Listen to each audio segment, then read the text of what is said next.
Well, welcome to ETV Live's Stock Car Evolution Elite Pro Series Chase, final race of the year of 2012. 35 races have gone by. It's all come down to two drivers, Warren Peed and Mr. Philip Stocks, fight for the Stock Car Evolution Elite Pro Series Championship tonight. Mike, it's come down to one race. What do you think, man? It's been an exciting season so far. Coming down between Warren Peed and Philip Stocks. Got 1 point separating the two.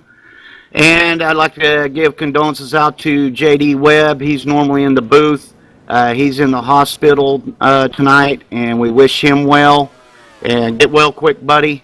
And we'll try and do our best for you. Yeah, JD, thanks for putting us on the spot here. You make sure you get well very, very soon. I'm Gary Mediu, and that's Mike Schreiner, my partner. We happen to also own Stock Car Evolution. So it's sort of going to be a fun night for us, the last night, and I hope you guys really enjoy the broadcast and the race. Well, we're going to talk to a couple of the drivers before the race, but, Homestead is a pretty tough track. There's, partners, Arrow comes into mind, tire management. Mike, what can you tell us about what's going to happen with the drivers tonight? Well, they'll have probably 4 or 5 good fast laps before the goodie wears off the tires tonight. You'll see them running the low groove, middle groove, and high groove all night. And they're going to slow down anywhere from 2 to 2.5 seconds throughout the tire run. So tires is going to be a commodity tonight, and I think every time they go in, they're going to be taking 4 fresh ones. Yeah, especially at the beginning of these races, until everybody settles in and settles down and see what their setup can do. And yeah, fresh rubber is always a good thing at this track. Let's see if we can bring up Phil Stocks here. Phil Stocks, it's Gary Mediu and Mike Schreiner up here in the broadcast booth. You got us? Yes, guys, I got you. How y'all doing this evening? We're doing very well, man. 36 races. Well, it's actually 35 races. Come down to one race, Phil. What do you got tonight for Warren Peed? Well, I got a real good car underneath me on the long run. I'm kind of putting all my eggs in the low cautions as far as number of cautions tonight, and I think I'm in pretty good shape if it goes green. If it's more about the short run, I'm going to have to do some, I might have to get my crew to do some work on the car to make it a little bit better on the shorter runs. Well, the hostile contact simulation servers chase has been interesting. It was a tighter race 3-4 races ago, and now it's just you and Warren. What do you bring in tonight's race that you've done in the last 9 races? Well, I'm just gonna keep doing what I've been doing. It's been working. I try to show up each and every week with a car capable of winning, and it's got some speed in it, and luckily I've been able to do that, and I think I've done that again tonight. And then it's just you got to have a little bit of racing luck too. You got to be in the right positions, and you got to have the cautions kind of fall in your favor sometimes. And I've done everything I can do to put myself in that position to win the championship, and now I just got to go out and execute and hope that the luck leans a little bit my way tonight, and we can pull it off. Okay, I got one more question for you. I know you and Warren have had some heated exchanges in the last 3-4 races. Is that all put behind you? Do you bring a grudge to the track tonight? Like if you take a chance, if you see an edge, how do you go into it with the rivalry that you guys have built up? There's definitely some animosity I think between us, but it's kind of over with, and from my point of view, I felt like I was done a little wrong in a previous race in the chase, and I definitely feel like I probably roughed him up at Martinsville, so They kind of washed each other out in my mind, and I feel like we're 1 point apart. And I just hope that we both have a good night tonight, and it's about who's got the best car and that type thing. But yeah, as far as the rivalry, yeah, I think it's over. At least from my point of view. Well, well, we hope it's not over. Good luck tonight's race there, Phil. I'm going to drag you back down there.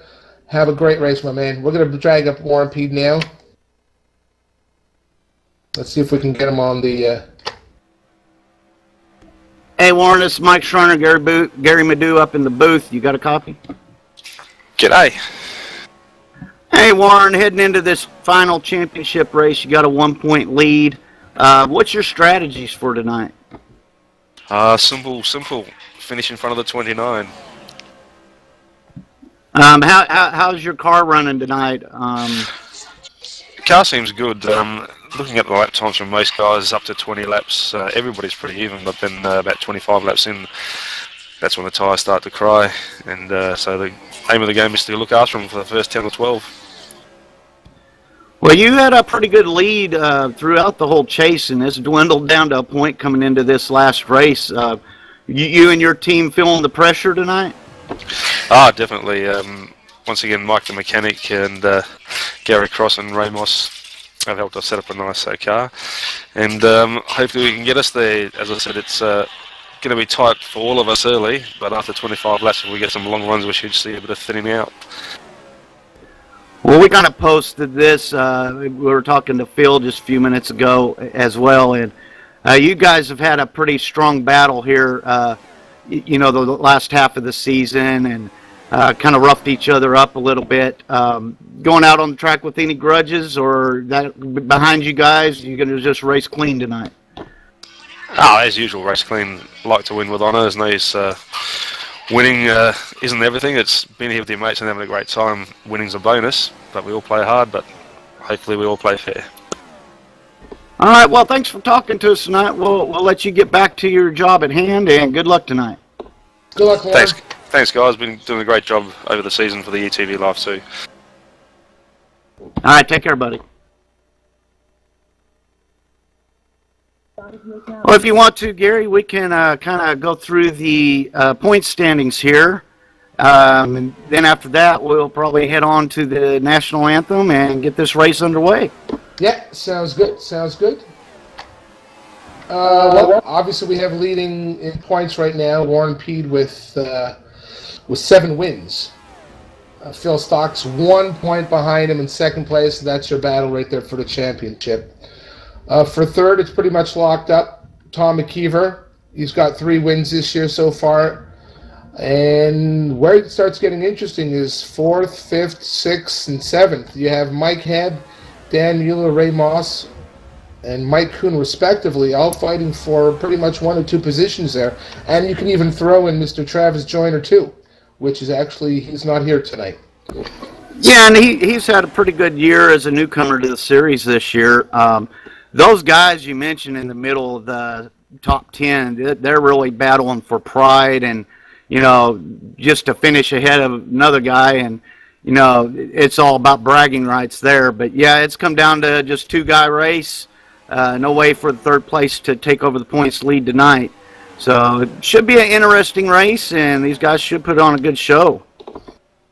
Yeah, they've raced with each other for so long. They really know each other's habits, what their tendencies are going to do, and it's always fun to watch 2 guys battle for a championship. But what I like more, well, not more, but what I also like, what adds more of a as an entertainment package, is all the battles everywhere else on the track. So it's great to focus on these guys, but hey, man, there's bragging rights going on over here with Mike Kuhn, Ray Moss, Mueller.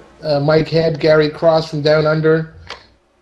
Yep. Well, hey, they're getting ready to fire up the national anthem, so we're going to go to the Cactus Cuties, and we'll be right back.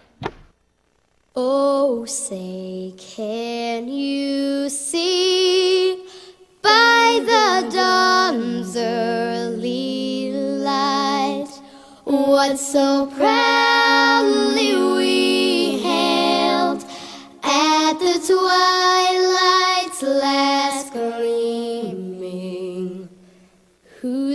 broad stripes and bright stars through the perilous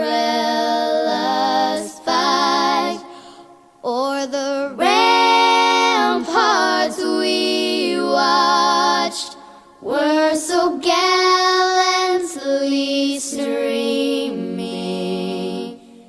and the rockets' red glare, the bombs bursting in air, gave proof through the night that our flag was still there. Oh, say does that star-spangled banner yet wave o'er the land of the free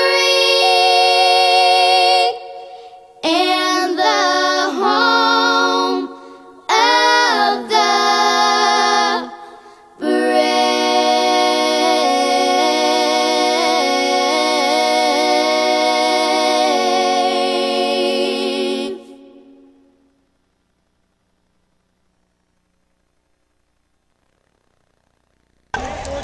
Gentlemen, start your engines!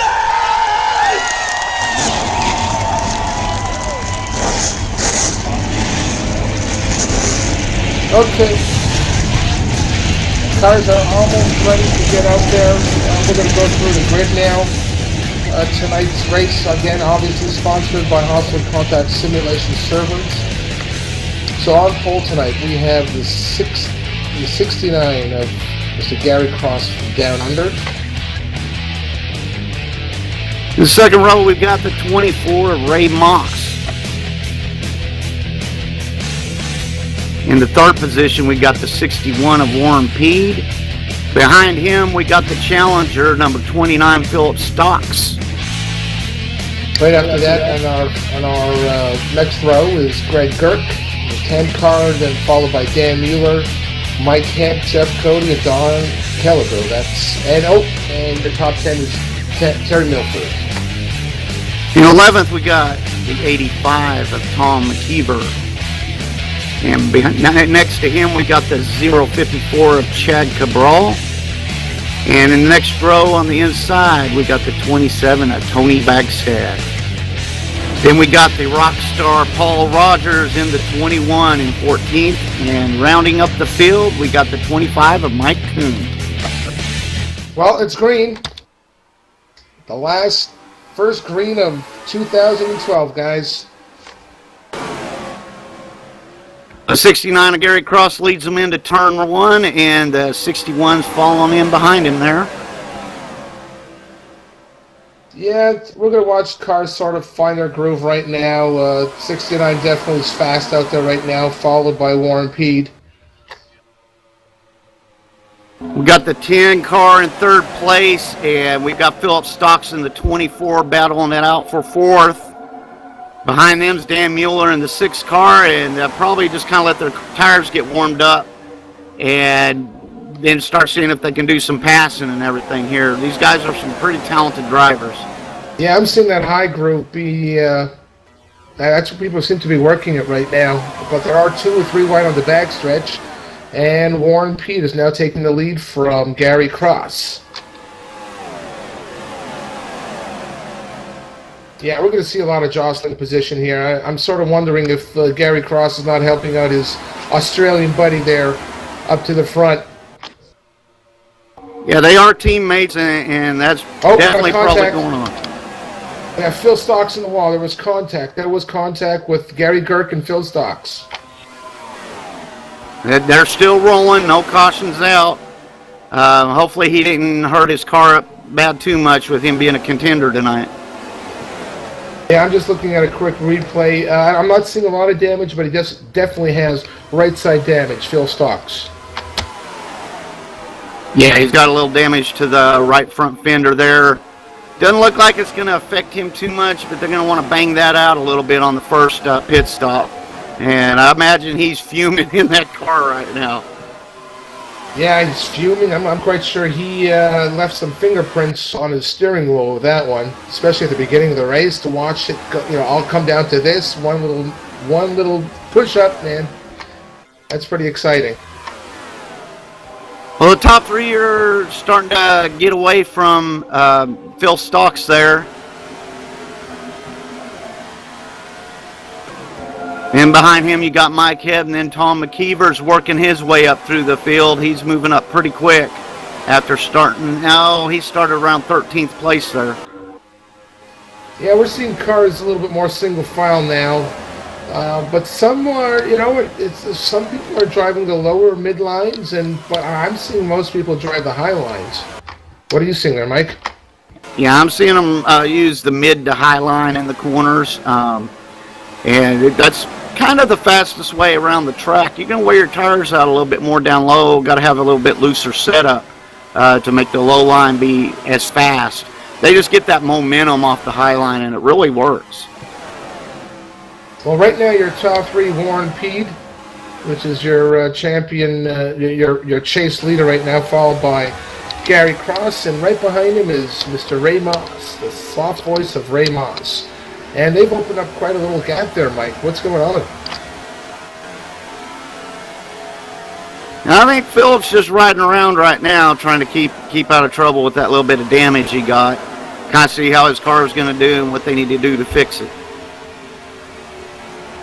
Yeah, I'm quite sure he's communicating with his crew chief now, telling him what the car's doing. Do you think they'll make many changes rather than just repair the damage quickly and get back out there? Yeah, it's hard to say. Sometimes once they get them repairs made, the car's going to be fine, but he's going to have to make changes to keep up with this track as the sun starts to go down. And he is definitely falling back. The 85 just passed him, and the number 6 Dan Mueller's working his way by him on the outside now.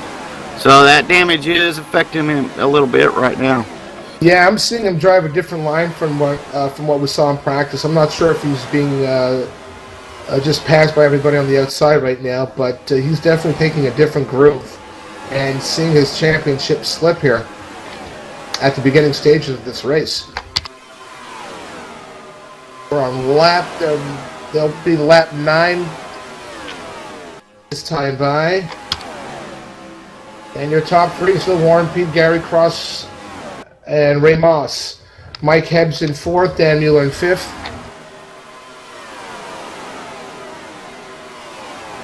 These guys tonight, they're going to drop off about 2.5 seconds in a tire run, and we're already seeing them slow down quite a bit already. They can go about 55 to 60 laps on a fuel run. So be interesting to see if some of these guys pit a little earlier, get those fresh tires, trying to make up some time. So fuel strategy is probably definitely going to play a factor in tonight's race. Well, judging from their past races, just the chase races, we've had a lot of green flag racing here. Very minimal cautions. I mean, there was 3 or 4 races we had no cautions. So, that's one good thing about these elite drivers is that they build their setups for long green flag runs. Doing the math in your head, you're looking at 2 pit stops here under green. But will the tires be a factor? There's a point where the tires fall off to the point where it doesn't matter if you're still staying out there saving fuel. You're losing too much time on that tires. Do you think that's going to happen tonight, Mike? Yeah, I could, and I was just taking a look here on the last few laps. Philip Stocks is running pretty close to the same times as the leader, so his car may not be affected as much as he thinks, but I think he just needs to settle down and him get in there, fix it up a little bit, and I think he'll be fine for the rest of the race. Yeah, I think he's really suffering on his straightaway speed. I think his turns are really well, but because of that arrow on the right-hand side, and he's got really nobody to draft with right now. He's stuck alone again. And last lap, he was actually faster than the leader. Well, right now, Philip Stocks fighting for the championship is in 9th, and Warren is in 1st, so Phil's got a lot of stuff to do. Yeah, and these two have had a history throughout the year. They're both actually on probation right now, so they run pretty clean when they're next to each other. They got in an incident in the first chase race, and then the Martinsville chase race, and they both got a warning. And but they're both excellent drivers and cream of the crop this year. They've been up top all year long, and they are fun to watch, and it's good to have those attitudes. That keeps it exciting in the series and everything. And Phil, he's in his second or third season here, and he's really worked hard to be an elite driver, and he's really starting to come into his own. Well, up front, it's sort of closed down now. You have Mike Hebb and Dan Mueller that have caught the three guys there up front. It's still the same order. It's actually Warren Peete, Gary Cross, Ray Moss, Mike Hebb, and Dan Mueller, which is trying to make a move there. But no, he's going to let Mike Hebb come back, and they're going to fall right back in line. So it's back to two groups, but now it's a 5-pack rather than a 3-pack, and that second pack is actually starting to gain on these leaders. What's the story with Phil? Is he keeping up with the boys? Because he doesn't look like he's doing so well back there. Yeah, he's still maintaining about 2.9 seconds, so he's holding his own. He probably got flustered there, and he just needs to settle down. I think he'll be fine, though. We got the leader coming into turn 3, coming out of turn 4. And when we hit the start-finish line this time, we're going to do several laps of silence for our buddy J.D. Webb. Get better, buddy. We're going to start that right now.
Lap 19 in the books here of the Homestead Final Race 2012 SCE Stock Car Evolution Elite Series Chase, sponsored by Hostile Contact Simulation Servers. We're going to take a little break now. We'll come back. This is an exciting race, gentlemen.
Well, you're back here at the Homestead race where we're under caution.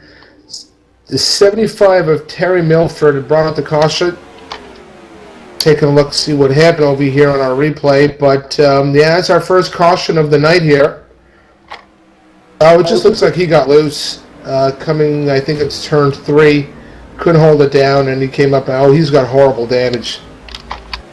Well, and while we were gone, we had a lead change. Number 11, Mike Hebb, ended up taking the lead. Gary Cross is in second. And they have taken the pace car on the back stretch for our first caution of the day. And they should be rolling down the pits this time to get some fresh tires. They're all starting to slide around quite a bit there. Yeah, that was pretty good. 22 laps of green flag racing. Sort of, again, you know, it's sort of like the Muhammad Ali-Joe Frazier fight. They're sort of filling each other out right now, see what their cars can do. But coming down the pits, this is going to be crazy. I know one person that is really enjoying this caution is the 29, Mr. Phil Stocks. Let's see how much repair they get done on his car. Yeah, I'll keep an eye on him when they head into the pits. They're rolling in now, and we'll see how long his pit stop is. Yeah, we got most of the leaders coming in. We have Jeff Moss, who stayed out there with Jeff Cody, and looks like Don Kelligrew. But the leaders are coming down the pit road now.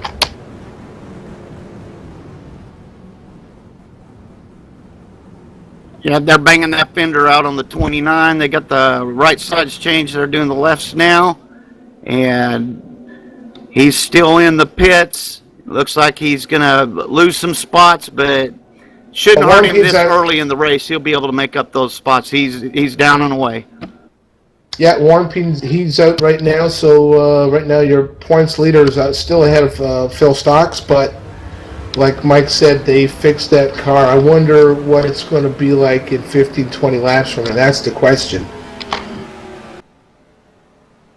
Normally, when a car's beat up like that, Mike, you don't see the effects right away, do you? Not usually. The tires will kind of make it feel good at first, and then they'll notice it, like you said, about 15, 20 laps into the run, if it's doing something different than it was before. And we've actually got two cars on the hauler. The 75, Terry Milford took it behind the wall, and the 21 of Paul Rogers also took it behind the wall on lap 2. Yeah, I wonder if Terry's going to get checked out by that doctor again, and hopefully everything will be okay there. Maybe just a little bump, but he's got to go in there no matter what. You got a couple guys down pit road now. You have Ray Moss, Don Kelligrew, and Jeff Cody, all into the pits. The leaderboard right now is Gary Cross, Mike Hebb, Warren P., Dan Mueller, and your top 5 is Greg Girk.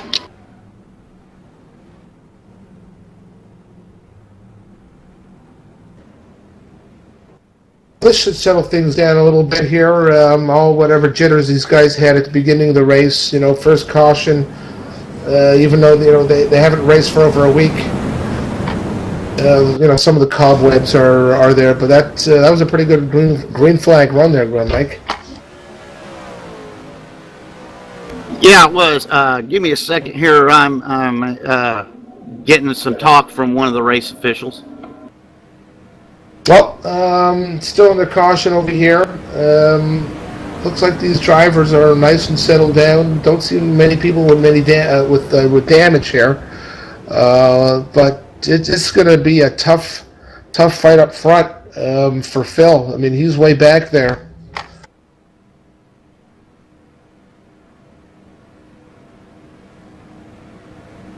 Yeah, looking at Phil Stock's car from the camera views that we're getting, it looks like he's not in bad shape. Just hopefully some of the changes that he made will help his aero. 15, 20 laps into a green flag run.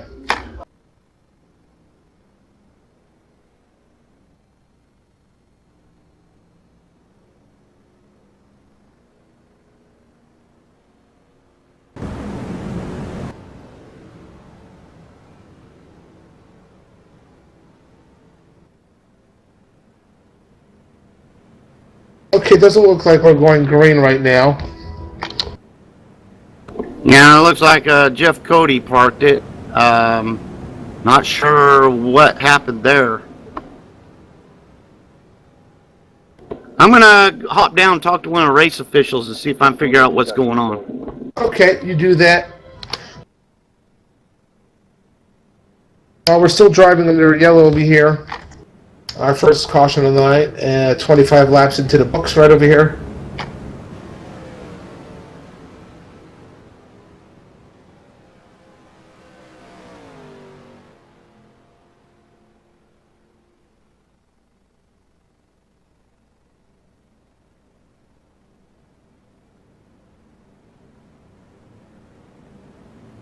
Looks like it's going to be 1 to go this time by, and looks like your leader is going to take the low side. Mike Hebb will occupy that. No.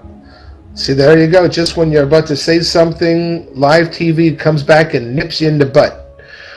Gary Cross takes the high side here on this restart. First caution of the night. Mike Hebb right behind him.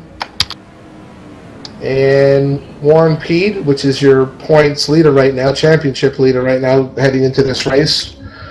He's sitting there in fourth. Next to him on the outside will be Dan Mueller. Then on the inside is Greg Girk and Mike Kuhn from Florida. Phil Stocks is sitting back there in ninth, sort of regrouping and saying thank God for that caution. Pace car is going to pull off here any minute now. And we'll be under green once again here at Stock Car Evolution Homestead race number 36, sponsored by Hostile Contact Simulation Servers.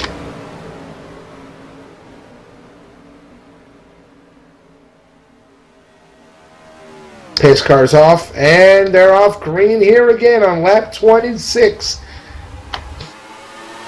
And up front is our buddy Mr. Mike Hebb making a move for that inside. Oh, you see a couple cars losing it there a little bit. Greg Girk holding on to it in turn one. And 69 Gary Cross make a move to the inside, heading into turn 3 on the 11 of Mike Hebb. And he may get it. They're side by side heading out of turn 4. It looks like Hebb's got the momentum on the high side, and he holds him off. Got the 6 of Dan Mueller now coming on the high side of Gary Cross, and looks like Gary's going to hold him off there.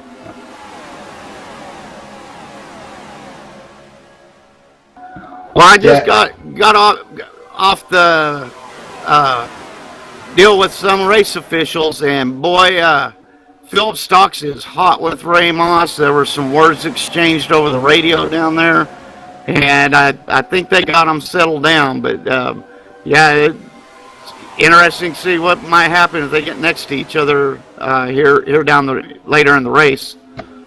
So the drama still is happening and unfolding as we were into caution. Very interesting. Do you know what happened at all, Mike? Any of your sources telling us what words and words changed and why it happened?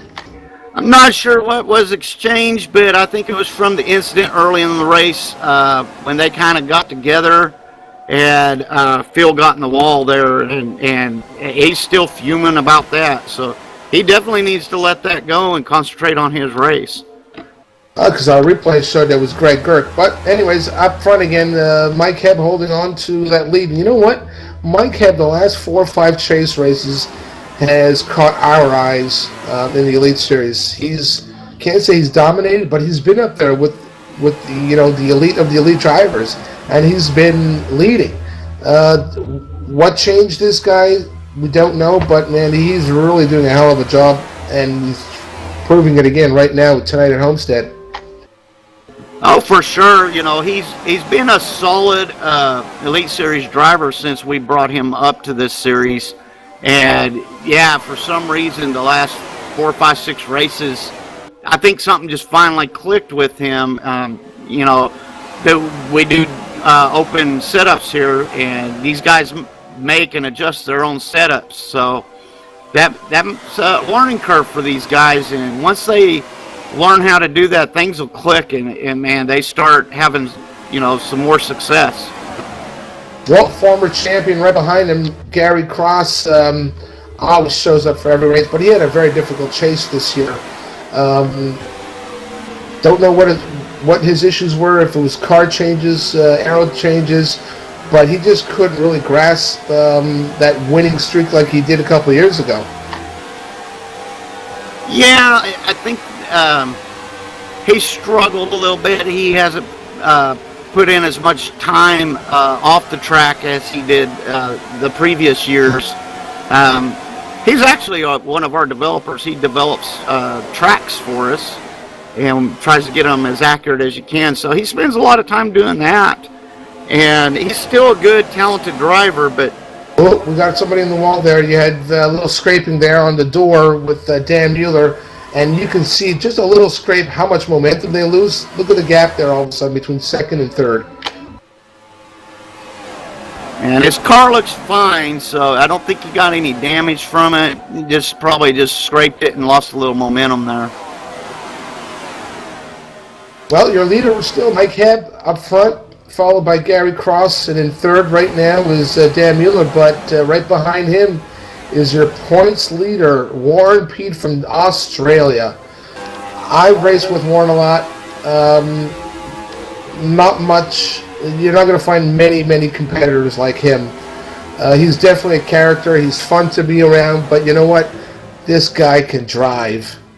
You know what? If you want AI cars and boring and no color and just a driver, this is not for you. We got characters here at Stock Car Evolution and ESRL. You know, Warren Pete, he's a funny guy to listen to, and he's just an amazing driver on the track. Yeah, and, you know, him sitting in fourth there, Philip Stocks has worked his way up to sixth. And I was looking a couple laps ago, he's running about the same lap times as the leader, so if he can get himself settled down and quit being mad, he can keep moving up. I think his car's fine. Well, we're 12 laps into this green flag run. We're 10 laps into this. So we're going to start seeing the effect of that damage probably when the next 5-10 laps, Mike. Yeah, I'll take a look at his lap times here in about the next 5-6 laps and see how he's holding here. Well, behind Warren is Tom McKeever, which, you know, we don't have to say much about. He's just a consistent, steady, under-the-radar type of driver. Right behind him is Phil Stocks. And really love to know what's going through his mind right now, you know. He's looking at the laps, and, you know, each lap that goes by is one less lap that he can catch Warren Pete. So this is getting really interesting. Behind him right now, sitting in seventh, is Greg Girk, followed by Ray Moss in the 24 car, and followed by his teammate Mike Kuhn, and another switch for position for 10th, which is Don Kellegrew. Well, I would like to thank Hostile Contact Servers as the main sponsor for the Elite Pro Series here for Stock Car Evolution and the Evolution Sim Racing Leagues. And they do a fine job working with us, and, you know, we like to promote them. They're a good bunch of guys. Got really good servers, and thank you, Hostile Contact Servers.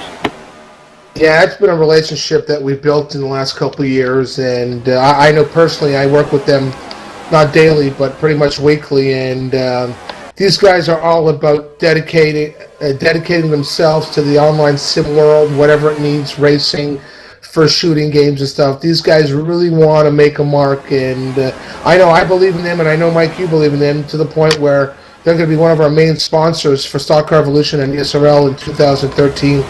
And word has it that there's negotiations going on with some broadcasting company called ETV Live, and, you know, who knows what's going to happen in 2013. But we know that one thing, we're heading to directions that we've never seen before with broadcasting and online simulation. But thank you, like Mike said, thank you, Hostile Contact. And enough of that. We're getting back to the race here. Things are still settled down. I mean, things are still settling down right now. Mike Hebb's still out in front. Again, each time I see that Mike Hebb, I mean, he's just so consistent. Mike, who does he remind you of? He reminds me of Tom McKeever, actually. There you go. He does. He's just, like we were talking about earlier, he just has really clicked, and things are working for him. I've been watching the 6 of Dan Mueller. He's been running really good the last 6-7 weeks as well during the chase, and he just runs into bad luck every now and then. He's actually a teammate of ours, and he's been running really good. He's starting to catch the front two and work his way a little bit closer here. He may have a good long run setup. We'll see what happens with him. As broadcasters, we're not supposed to be biased, but go Dan Mueller, go Dan Mueller. And you got Warren Peed riding around behind him, and then Tom McKeever behind Warren there, run around. Tom will kind of ride around, and then he's kind of like old Kevin Harvick in the Sprint Cup Series. Where did you come from? And he'll pop his ugly head up in the front there towards the end and battle for the win. Yeah, that's one thing about Tom. Like when I say he's under the radar, he doesn't race drivers. Tom races the racetrack and his setup that he brings every night to Elite Racing. That's why he's under the radar, because he doesn't really care what's going on around him. He knows what his car can do. Obviously, he gears it for green flag racing, and this guy is a class act. We got a good battle for 6th and 7th between Ray Moss and Philip Stocks, who had that radio feud earlier in the race, and got some good side-by-side racing for 6th place there. 24 Ray Moss on the bottom, the 29 Philip Stocks up high, and the 10 of Greg Girk looking to the outside of the 29 and decides to back off a little bit there. And then you got Mike Kuhn down low, but underneath the 10, and he makes a pass on him, looking to pass the 29. Yeah, I was looking at that after what you said. What your sources heard about Phil Stocks and Ray Moss, sort of watching them, but they're professionals here. They'll show it in another way. Ray Moss finally gets around and he's pulling away a little bit, and Mike Kuhn just made the pass on the 29. Oh, Mueller's overtaken second position. Sorry to interrupt you there, Mike, but Mueller's now in second. It's all right. As we're talking, looks like the effects are starting to take on Philip Stock's car a little bit. I'll take a look at the lap times to see what kind of lap times he's running compared to the leaders, but looks like his car's starting to fall off a little bit into this run. Yeah, your heart sort of goes out to that. No driver wants to be part of making a difference in a win or a lose, or a win or a loss, especially when it comes to a championship. So I'm quite sure he's very, very extremely frustrated right now. But like you said, he's got to stay focused. We got a caution. Oh, and I'm showing it's Chad Cabral. Our replays will cue that up and see what happened there. But caution on lap 48. Yeah, Chad's in 12th place. Looks like he spun out. He's having a hard time getting going here too. His car's pretty beat up. Yeah, he was lost it going into turn 3, hit the wall, and tried recovering, and he just lost it again. Turn 1. That brings out our second caution of the night, and car's got the pace car on the back stretch. And why don't we head to a commercial break while we do our pit stops?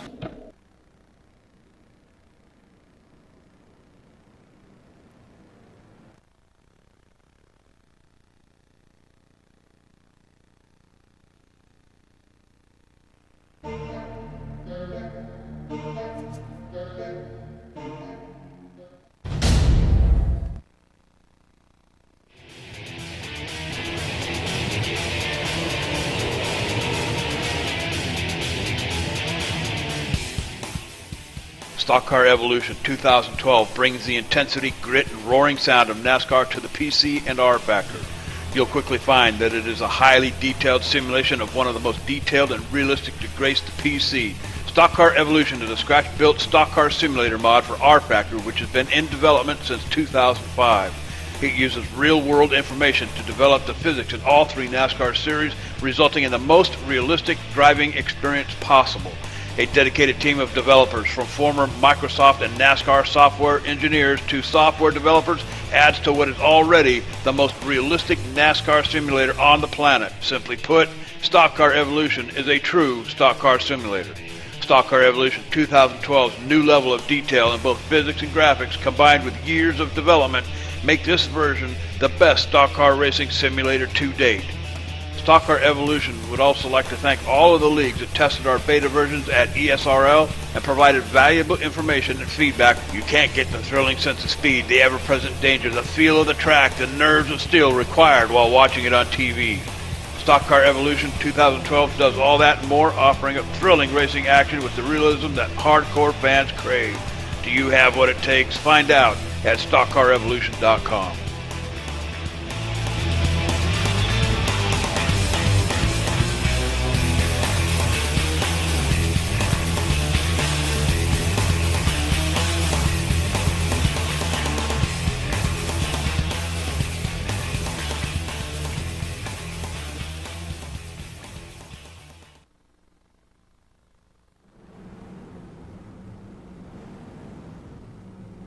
Well, we're back here at the Stock Car Evolution last race of the year here at Homestead. Chase race number 10, sponsored by Hostile Contact Simulation Servers.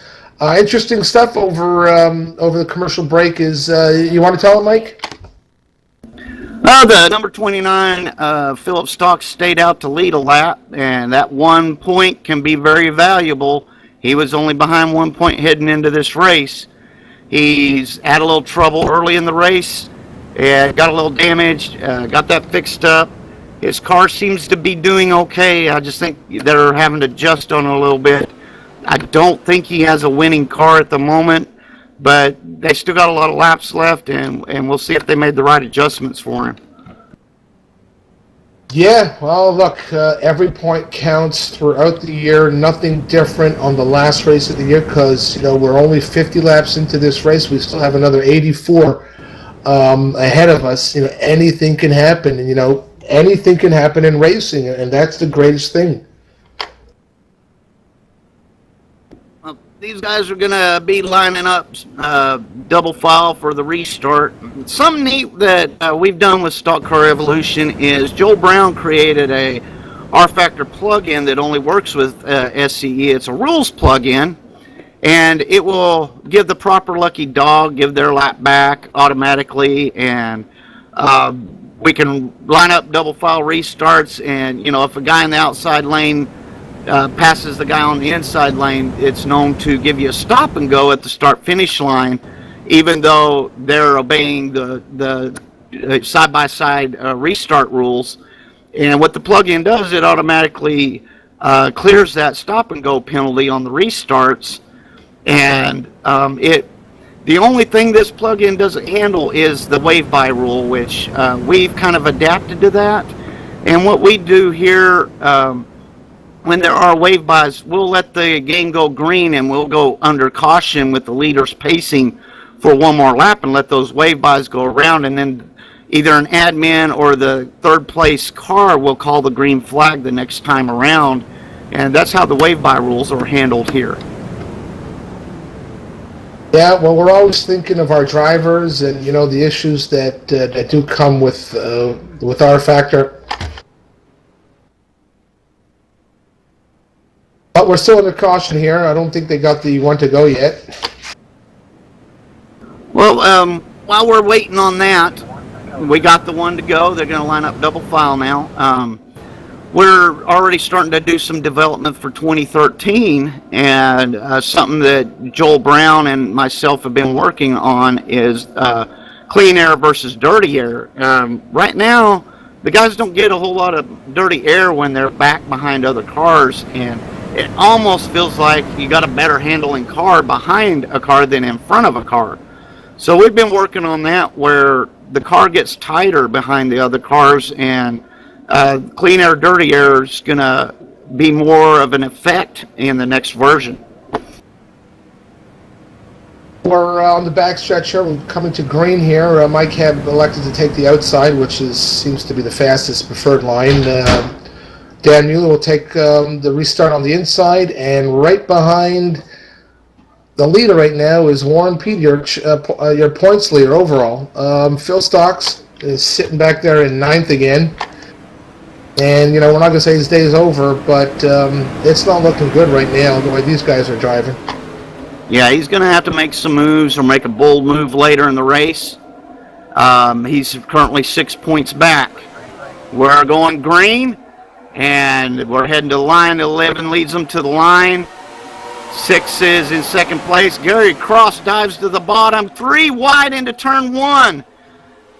Mike Hebb leading them through the turn. Gary Cross down low. Dan Mueller, the number 6, is up high, and they make it through. Wow, I'm quite sure Warren Pete saw that happening and let go of the gas. You saw him let off just a little bit, and a little loose there is Gary Cross and a couple cars behind him. But these guys on the restarts, oh, we have some action in the back there. I think that's Greg Girk almost got into Don Kellegro, but he's got it under control now. Yeah, Mike Hebb got a little loose as well. Not Mike Hebb, Mike Kuhn, pardon me, the number 25. And Mike Kuhn, he just amazes me. For people that don't know, Mike is a serious sim racer, and he's actually got MS, and he's bound to a wheelchair. And he's actually got a handheld controller. It almost looks like the original Pong controllers that he uses for a steering wheel. And he is pretty talented. He's our defending champion from last year. Yeah, great champion on and off the track. You couldn't ask for a better champion. And Mike Kuhn lives out in Florida, and he's really dedicated to SCE. He actually runs a Saturday night series called the Madhouse Series, and it's sort of like a stepping stone series for the Elite Series because they run open setups.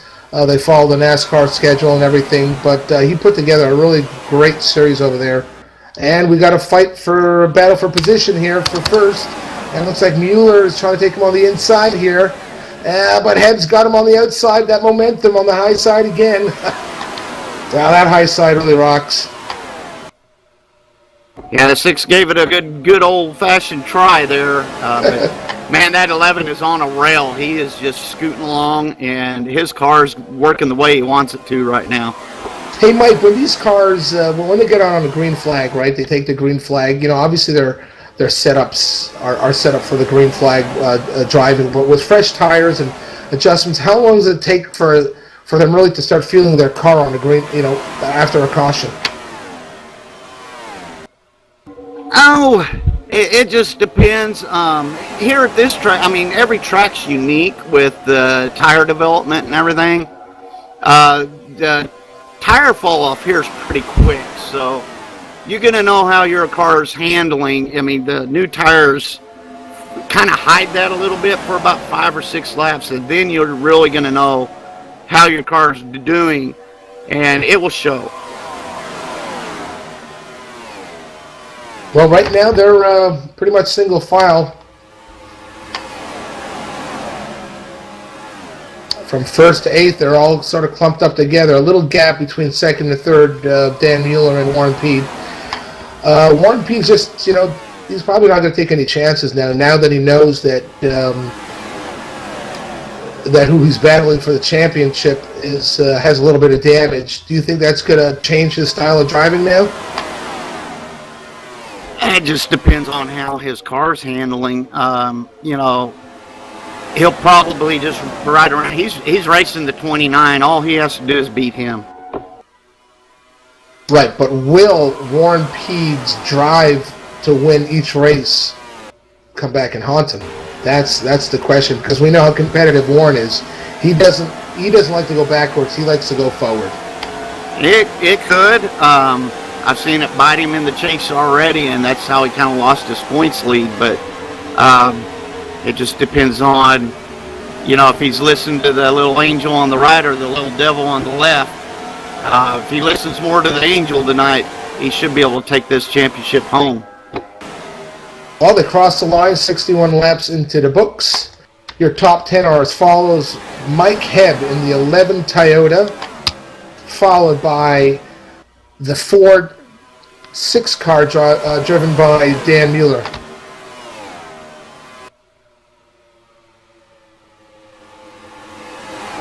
Then we got Warren Pede, which is your championship's leader right now in the Ford Fusion, in a 61 car, followed by Mr. Gary Cross in the Chevy 69 car.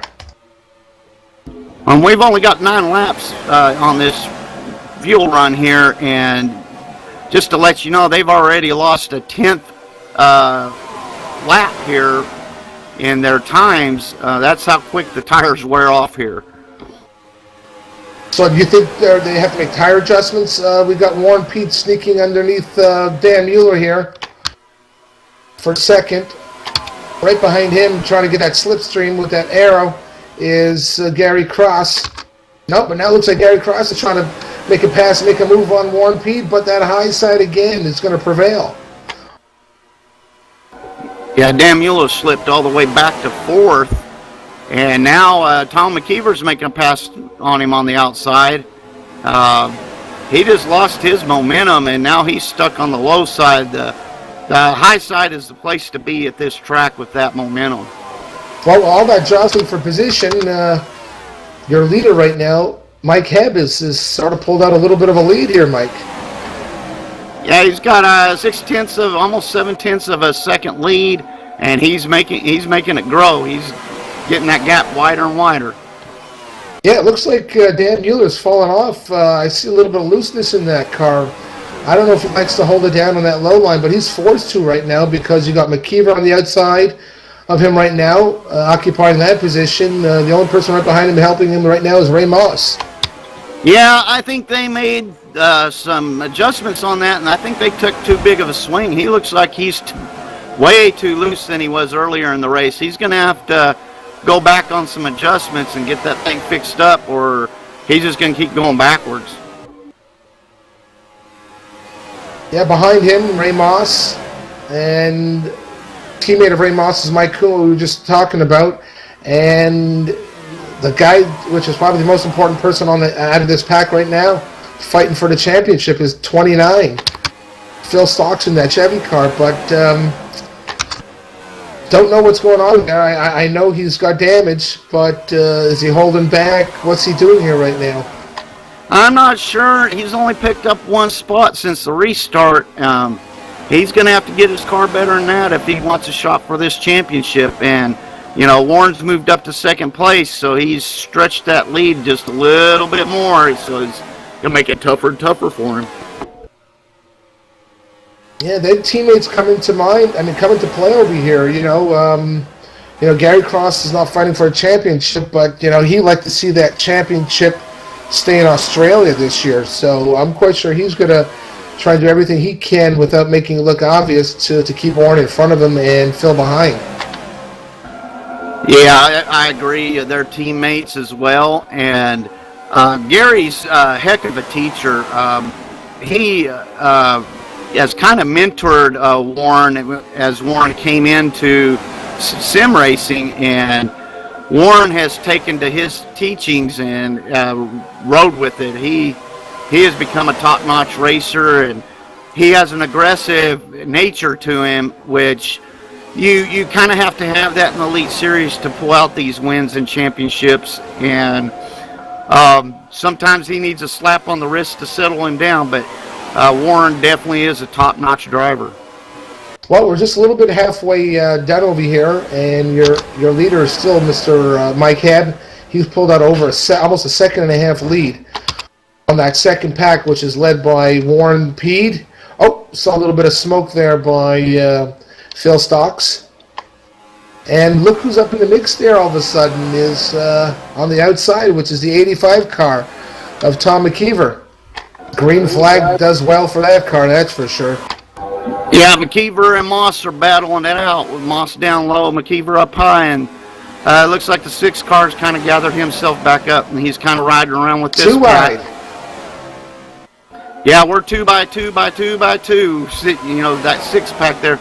And something's going on with the 69. He dropped to the inside and is dropping back. Yeah, not sure what's going on with him. Oh, he really washed up in turn 3 there, and taking advantage of all this is Ray Moss on the inside, but I don't think he'll get past. No, it looks like McKeever will take back that position. Yeah, oh boy. Gary Cross dropped all the way back to 8th, and that will move Philip Stocks up another position, so he'll gain a point there. And he's just got to keep working it and hope his long run setup pays off. Well, this 2 wide is good for one person right now, which is Phil Stocks. And because Phil Stocks is right now part of that group, and it looks like Ray Moss has completed that pass here on lap 72 to take position number 2. Well, and Mike Hebb's just loving seeing this in his rearview mirror. He's got a 1.7 second lead on the field now, and he's just cruising. Yeah, these guys are putting on another excellent show here. The Hostile Contacts Simulation Server sponsored the Elite Race. See, now that at this point, Mike, of this fuel run, now you're going to see the better cars really stand out, right? Oh, for sure. You're going to see the better long-run setups start taking over here in the next, 5-10 laps. We got 73 laps in the book. They're on lap 20 of this fuel run. So, and we got a caution, so we're not going to get to see that. Oh, it's Chad Cabral again. We saw smoke. We'll cue up the replay here and take a look what's going on. Yep, Chad's in the 11th position, and see what happened. Looks like he's going to call it a day. He's putting it up on the hauler.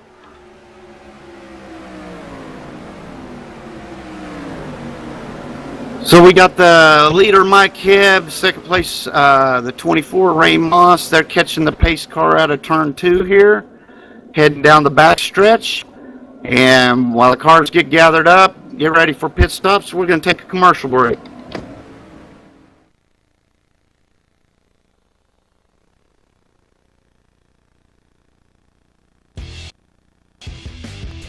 Hey dude, are you ready to rock and roll? If that's cool, then you need to do it over at HD Radio Network. HD Radio Network, 4 stations broadcasting 24/7 with everything from metal favorites to the 80s classic rock like legendary Leonard Skinner, Electric Light Orchestra, Foreigner, and bone-rattling, skull-crushing rock and roll on hard-driving radio. Bear Factory, Stone Temple Pilots, Def Leppard, and a whole lot more. HDRadionetwork.com. Take your pick and rock your brains out, dude.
Oh, well, we're live here again.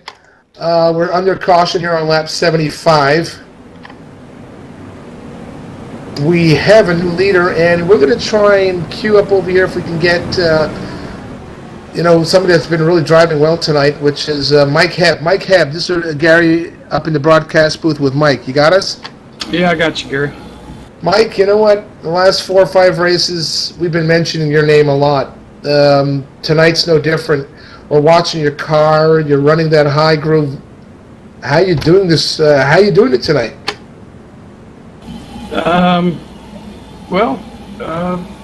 Just like you said, staying in high groove. My car seems to run pretty good, high or low, but the high groove is the fastest way around. Well, you're up front. I can't really say that anybody's bothering you right now, but what do you got for everybody over here for the last race of the season?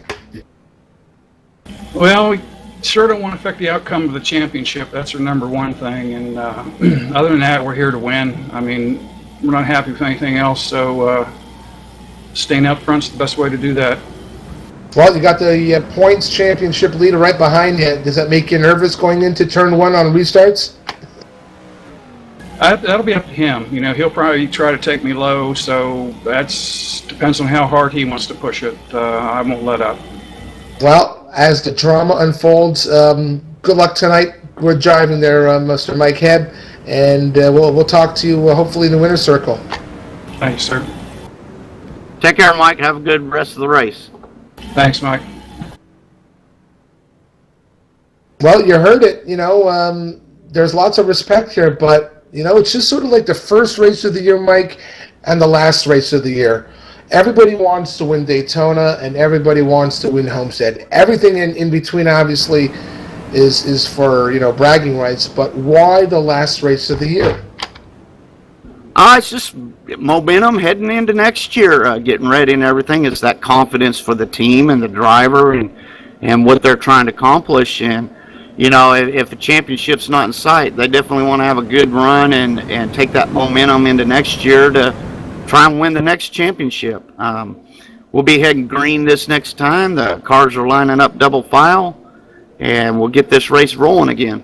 Well, that last caution claimed 2 more cars, the 10 Greg Girk and Chad Cabral, which actually brought out the yellow. Do you know why? What happened with Greg Girk? I didn't catch what happened with him. It's too bad to see him in the hauler. He's a very good racer, clean racer as well. Hopefully we can see some things click with him next year and see him in the battle and the hunt. Yeah, and also he's got a great paint job. Well, we're about to go green here. We're coming out of turn 4. Pace car is pulling off here. And we will take the green here on lap 78. And it's green. And they're hard on the gas here. And Mike Head will take it into turn 1, followed by your points leader, Warren Peed. Right behind him, ladies and gentlemen, is the guy that's chasing him in that Chevy, the 29 of Phil Stocks. He's right back up there, Mike. How did that happen? Like I said, where did he come from? But wow. He's probably just been filling his car out, adjusting on it, and he's probably ready to see if he can hold with Warren Peed and give him a run at the end here. It's good to see him up there. Well, we still got over 50 laps, so we have like 55 laps left to go. Do you really start trying to make that move now? Because there's still a lot of green flag running going on now. He's the one not in control. He's got to see what his car can do now. They're probably going to have to pit one more time, especially if they get a caution. Everybody's going to come in and get 4 tires, so he's got to push it and see what he's got for him to try and make a move later in the race. So you're saying that they're not going to try and go the full fuel because they can run it. They can go on fuel now. They could, but if we get another caution, we've had 3. It definitely could go green. But if we get a caution, they're going in to get tires. That's a smart thing to do with the drop off we got here. Well, strategy comes into play here. This is what we guess up here as drivers also of this simulator. But you know what? We're not in that car. We're not fighting for that championship right now. We don't know. We're just speculating. And that's the greatest thing about online racing. Even though it's through a computer and it's simulation, there's still what we love to call, which is the human factor. And we don't know what these guys are going to do. And then old Mike Coon's taking a look below the 29, and he's just kind of hanging there, but he was taking a look. So keep an eye on that. Philip Stocks is holding his own. He's not dropping backwards, so see what happens here. And Gary Cross is starting to come up in the picture as well. Well, your top 3 is Mike Head, Warren Peed, and Phil Stocks. Oh, saw a little smoke in the back there. Don't know if that's brakes. But Dan Mueller's really pressuring Gary Cross, and he's trying to go for the pass here in turn 3. Don't think he'll be able to now, unless he gets that arrow from Mike Hebb. From Mike Cohn. Doesn't look like he's going to make the pass. Oh, almost contact there in turn 1. Oh yeah, that was real close. Dan did a good job of staying off of him in that number 6 Miller High Life car.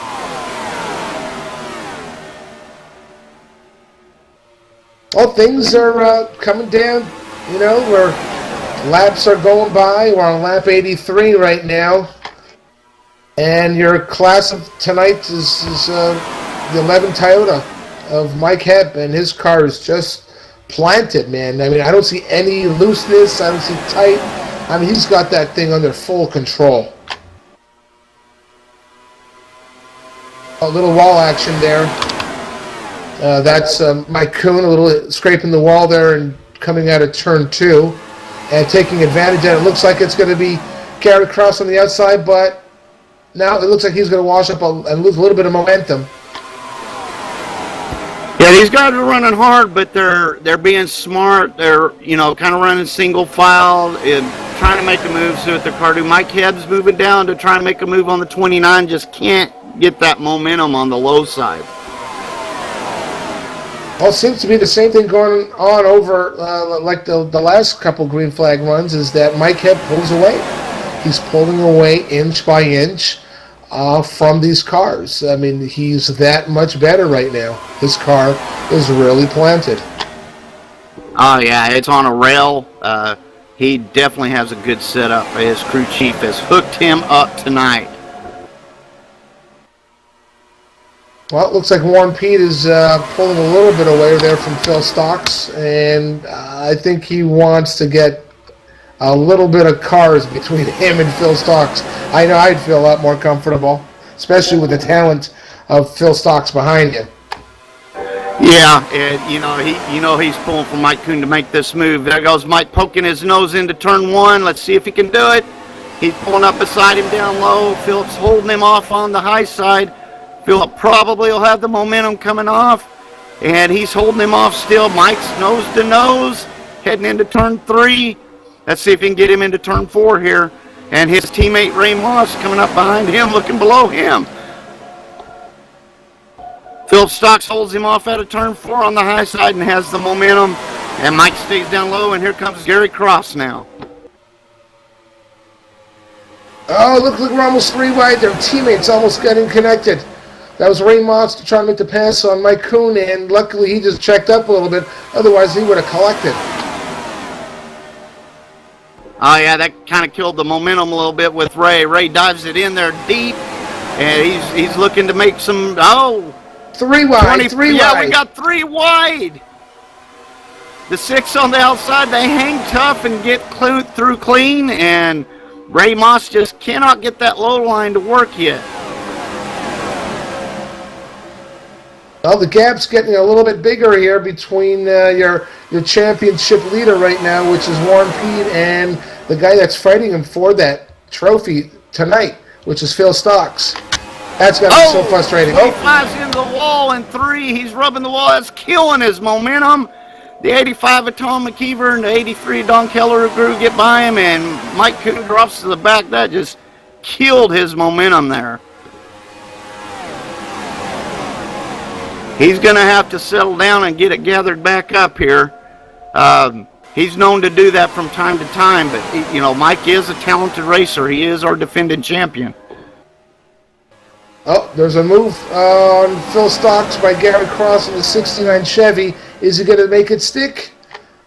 Yeah, but that momentum on the outside almost all the time. But you can see where the damage right now is hurting Phil on that arrow. 29 is kind of getting a push from the 6 of Dan Mueller. That got him a little loose, actually. Oh. Dan got up into the wall. Here comes the 29. Coming right back, the 24 below him. We've got a good battle going on here in Homestead. Yeah, that 69 washed up 3 lanes all the way up to close to the wall. And good driving by Phil Stocks to stay off of that. We got Ramos holding on the inside. It looks like Stocks has the momentum on the outside. Heading into turn 1. And boy, that 24 has been trying to make the low line work all night long, and looks like it's finally working for him as he passes the 69. And boy, they're neck and neck. 69 has the momentum and goes by on the backstretch. At the line, we're 93 laps into it, and the leader's got 1 second lead over this group over here, which is led by Warren Pede. But like you said, Ray Moss is fighting him hard for that position. We got Philip Stocks making a move down low on the 69. Let's see if he can make this work. it's tough, but he just couldn't quite do it. He tucks back up behind him, and the 6 Dan Mueller is all over the 29. Oh, here's a big move here by the 24, and it looks like Warren P washed up going on the high side. That was strange. Yep, 24 takes the second spot away, and that just takes another car away from between him and the 29. So it's still interesting. It's anybody's race. This second group, or this first group, they're all single file, but what they're trying to do is they're looking for little mistakes. Some guys are poking on the inside and going into 1 and going into 3, but that high side momentum is just, I think, a little too much right now. Yeah, to make the bottom work, you're going to have a pretty loose race car that you can handle, and to be able to make that low side work. Ray Moss is the only one that's really been determined to make it work, and he did. And Philip Stocks is going to have to make that work, or hope that Warren Pete's tires wear out and we stay green here. Well, it looks like Phil's got an ally there in the 6 Dan Mueller car, because it looks like Dan's got a faster car, but he's electing to stay right behind Phil. Do you think that's to help out the current situation, what's going on in the championship? He could be helping him out. I know they're buddies off the track and everything, and Dan's not in the championship race, and he may be helping him out tonight a little bit. I don't know, but we got the 85 Tom McKeever poking his nose down low now. Well, when they come to the line, we're at 98 laps. This is coming down to it. I hope you people out there, the thousands and hundreds of thousands and maybe even millions, depending on the information our production people give us here, are viewing this. But this is an amazing race. Yeah, it is exciting for the championship. Keep an eye on these championship contenders, the 61 of Warren Pete and the 29 of Philip Stocks. It looks like he's starting to fall off. We're about 20 laps into this run, and that's kind of where he started falling off the last run before we had that third caution. So looks like that early damage is kind of hurting his car on the long run. And before the race, he said he had a good long run setup, but I don't know if it's going to hold up as Dan Mueller scrubs the wall. Based on what we saw in his wreck, what type of changes does he have to make to that car to be competitive after 20 laps? I mean, or is it past the point of return? Yeah, that's a hard question to answer sometimes. But well, that's why we're partners, buddy, and I like to give you the good questions. Well, I've been in several races where, you hit that 15 to 20 lap mark in a run and your car kind of goes away, and then about another 10, 15 laps it comes back and it just is a rocket ship. So that's kind of the neat thing about this too. Your car changes throughout a run quite a bit, and you got to change your driving style to handle it until it comes back to you. And Philip still has that chance to make a run. I was looking at the number 6 Miller High Life Dodge here, and even though he did get up the wall, it looks like he just scraped it. He doesn't have much damage on that car at all, so he should be able to start making some passes on these guys now that he's past Philip Stocks. Well, your leader still Mike Hebb, and it looks like Ray Moss is pulling away from that group now and actually making it interesting for Mike Hebb in his rearview mirror. It looks like Ray Moss has got a good green flag run here, a good green flag car. Yeah, he's only 6/10 off the leader right now and gaining ground on him. So it could be interesting if this thing goes green. Well, right now, we're 102 laps. We have 32 laps left to go. You're saying that most likely these guys are going to come down, get 4 fresh tires. They won't have to completely refuel because they have enough fuel to go. Do you think Phil's going to try and stay out there? I mean, these are, again, all speculation. questions. Oh, but Phil's in the wall. Phil's in the wall just in front of Tom McKeever, and he was loose going in. We were watching that. Yep, and we got a lead change. The 24 goes under the 11 and takes the lead. Looks like Mike Hebb's car is falling off on the long run here. Looks like Ray Moss has a heck of a long run setup car here. Wow. Again, just when you think something's happening, these guys throw us something else, and we got to recall the whole race. We got a spinner. Oh. We got a spinner into the wall. That's Mike Kuhn. That's Mike Kuhn. Hopefully he's okay. Yeah, it looked like he just caught the rear end of it there. But Mike Kuhn's running in 9th position, and he just lost it. It looked like a self-spin. Is this good or bad? Is this good or bad for Warren Pede, and is this good or bad for Phil Stocks? Well, I'm going to have to say it's good for Phil Stocks because his car was just going backwards at that long run there. This will give him a shot. And they all have to go in for tires. If somebody stays out there, sitting duck. Now, a couple of questions come into play here. Obviously, tape, for a little bit more downforce and a little bit more speed. Do you take a chance? You're figuring you'll have just around 27, maybe 26 laps left to go. Do you take a chance with adding a little bit more tape, a little bit more tire pressure? You're going to keep an eye on Phil Stocks. Let us know what changes that you can see. We'll keep an eye on that as they go into the pits here. I wouldn't add tape. There's too many laps left. You're taking a chance of it overheating and damaging that car and having a worse finish. As these guys pit, we're going to head off to a commercial break.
R Factor 2 servers now available at hostelecontact.com. You order your server now at the introductory price of only $1.49 USD per slot. We will automatically upgrade your server to the full release R Factor 2 game as soon as it is released from beta. Hostelecontact.com now offering R Factor 2 beta servers for all pre-release orders. Our pre-release price is $1.49 a slot. This price will be adjusted as we evaluate resource usage, racers anti-cheat, and R Factor hot laps will be available soon.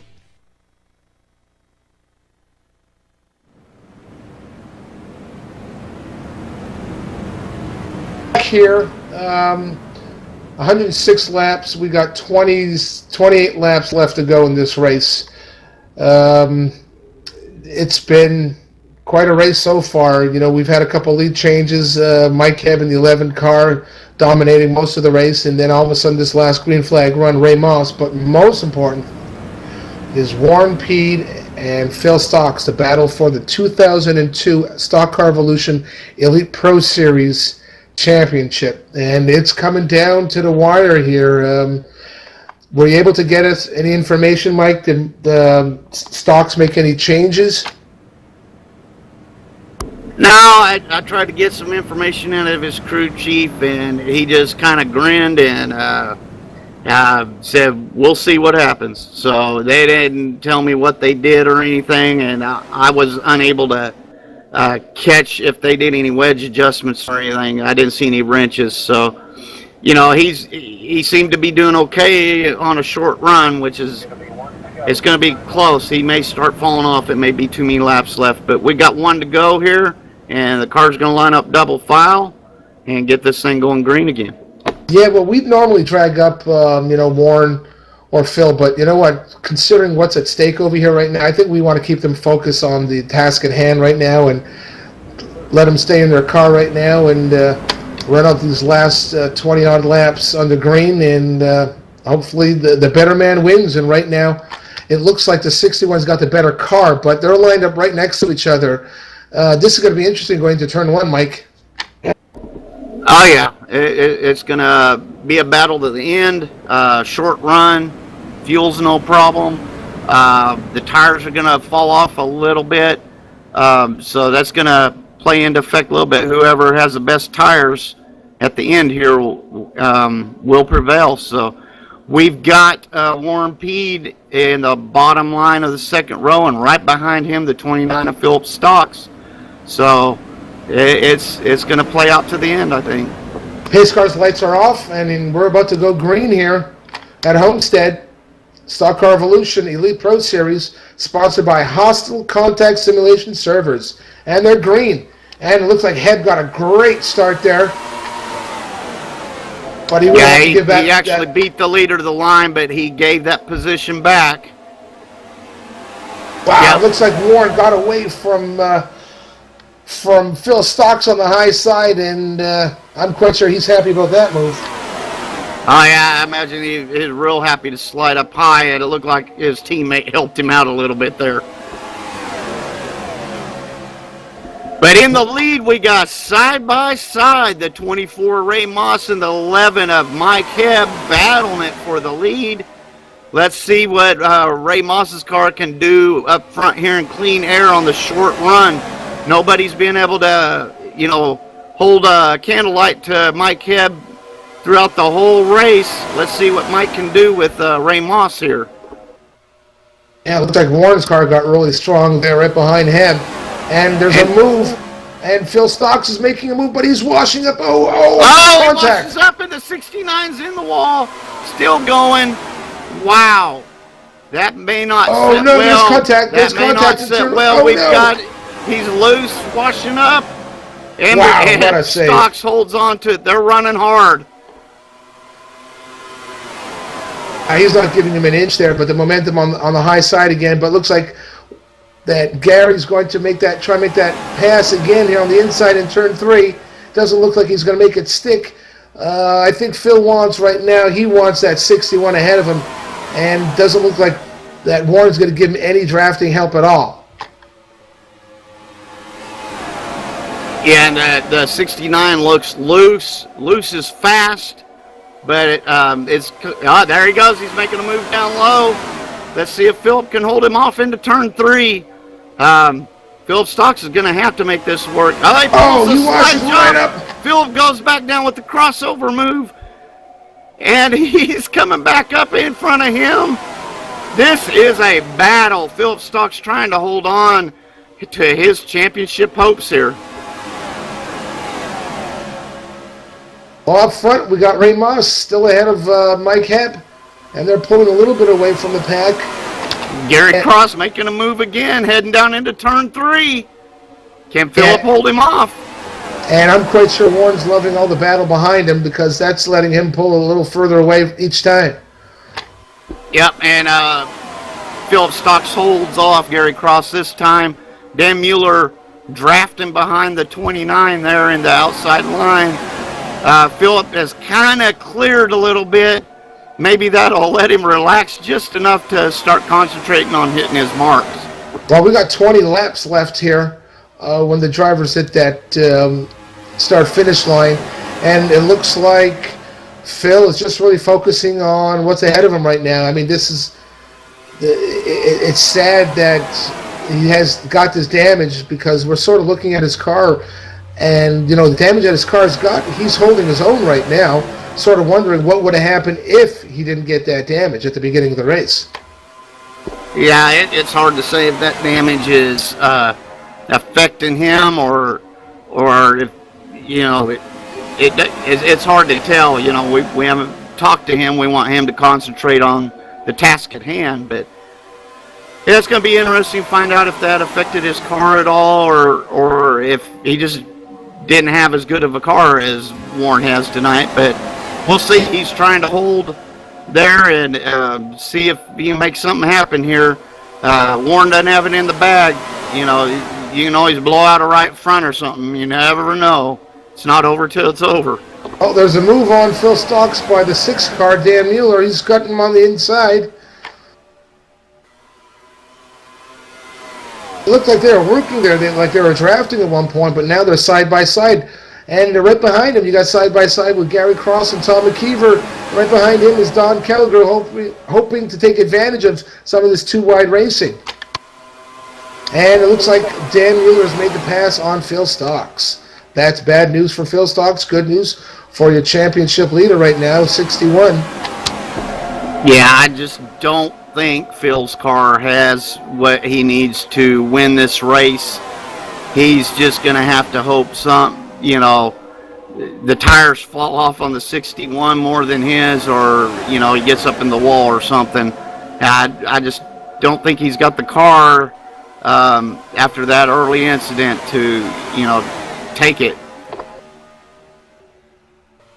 Well, your leader, Ray Moss, still leading these guys. Right behind him, Mike Hebb, a little surprising there because Mike definitely had a great car before that last caution. Is he holding back right now? What's he doing? Well, Mike's got a strong car. He's definitely just got to kind of stay with him. He may be saving his tires to make a run in the final few laps, try and take that low line and make it work, because he said he could run it, but the high line was faster. But he's going to have to use that low line to get past Ray if he wants to win this race. Those two are battling for pride. We got the championship leader in third, and the runner-up chasing him, Philip Stocks, is in fifth. Oh, Gary Cross still trying to make that pass on Phil Stocks, but Phil running that high line gets ahead of him again, followed by McKeever right behind him. But again, Gary Cross trying to make that move on the inside. You're sort of wondering, is he racing like this so he can occupy Phil's driving on the outside, not getting a great runoff so he doesn't catch Warren Pete? These are all these little things that go on in a race that as spectators you don't know, but there's so much going on that you cannot see. It's just incredible. I mean, as drivers, right, Mike? Oh, yeah. I think, knowing Gary Cross, I think he's just racing him hard to try and finish as high as he can and trying to race him clean. And they are. They've been running clean. Philip's car is just not as fast as it needs to be. While that was taking place, the 6 of Dan Mueller passed the 61, so only one position difference again. So it looks like Warren Pete's falling off just a little bit here.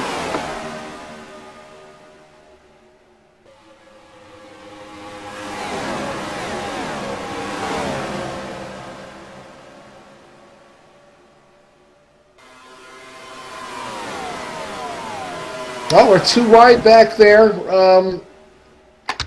but your top 4 positions are pretty much just doing their thing now. But it looks like Mike Hebb has got a little momentum on Ray Moss here on the backstretch out of 2. He's poking his nose there. He's looking. No, but he doesn't make the pass. He's just going to hold back. I think, Mike is waiting right now, exactly like you said. He saw what Ray can do. Now let's see what Mike can do behind Ray. Yep, and it looks like he's got the car that can do it. He's been the cream of the crop all night. Ray Moss, once he got to the front, though, his car looks just as strong. So we'll see here. We've got about 10 laps left in the books, and these guys are rocking and rolling and giving a good show. The 11's poking down and looking. And Phil is falling off. He's in the back there. I just don't. Yeah, I think this is where the damage is really hurting him.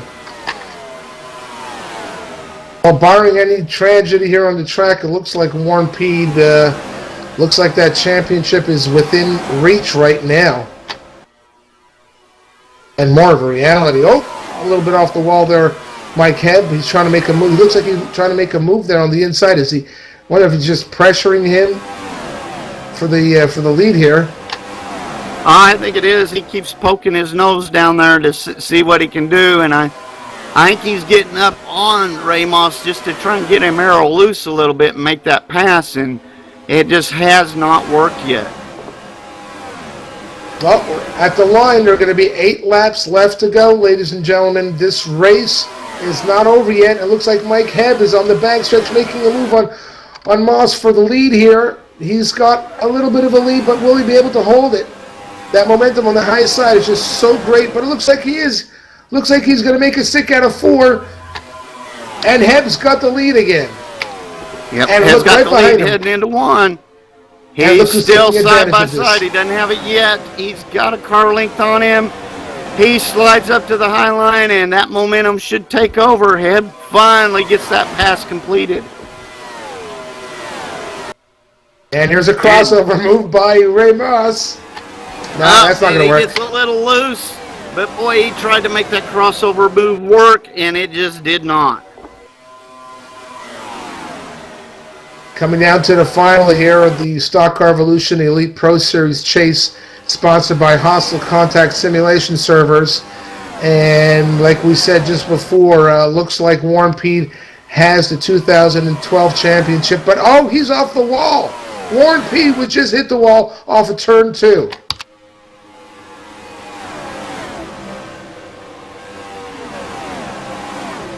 Yeah, it looks like it just wrinkled his side up a little bit. Not as much damage as Phillip got early in the race, so he may be fine. But that did slow his momentum, and here comes Gary Cross and Tom McKeever right up on him.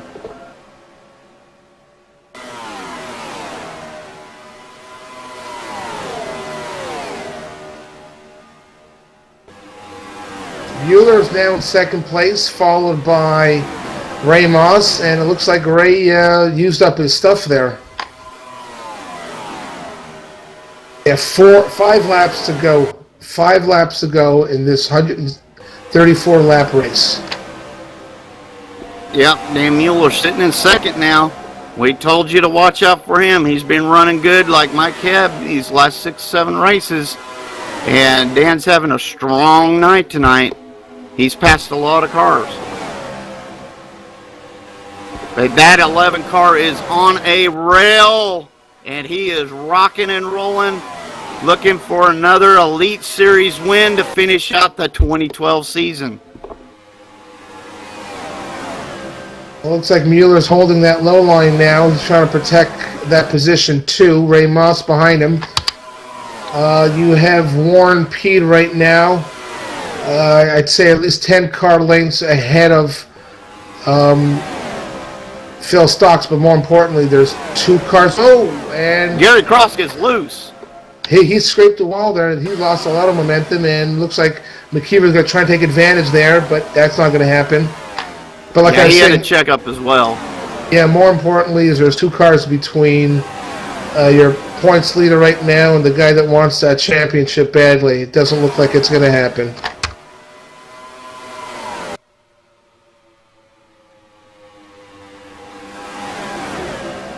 Well, Mike Hebb has a 0.3 of a second lead here we've got 132 laps of 134 in the books.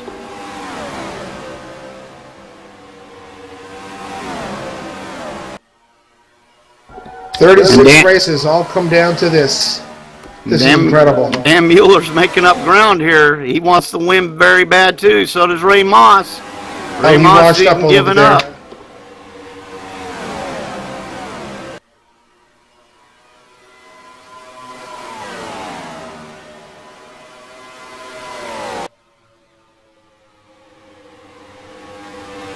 I don't see any rain anywhere, so I don't think this race is going to be put off for much longer. It looks like Warren Pede is going to take this championship, Mike. Yes, it does. His car did what Phillip Stocks needed it to do, but Phillip's car didn't do what he wanted his to do. So they're just They're going to finish a couple places apart, but Mike Hebb's your winner tonight, gentlemen. And it looks like Warren Peed is your Stock Car Evolution Elite Pro Series 2012 champion.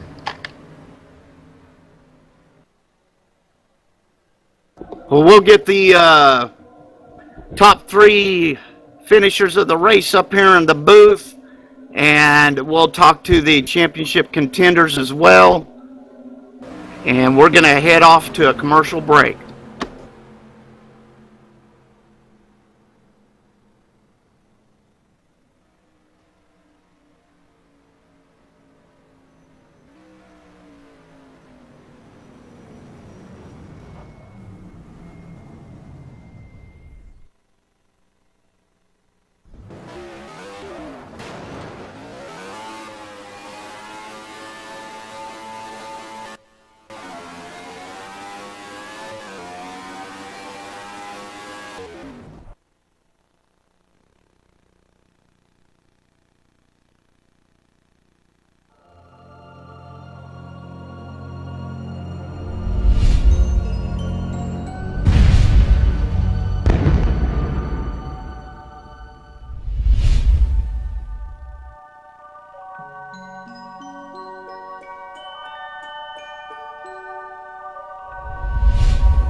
Hey,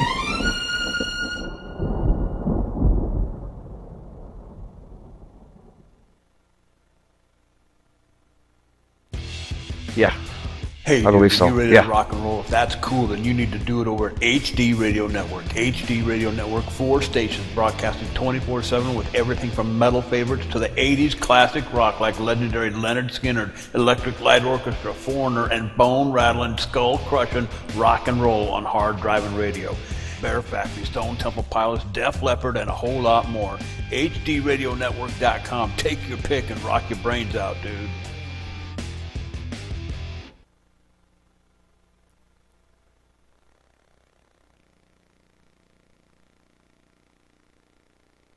Well, we're back here live, ladies and gentlemen, out there in internet land.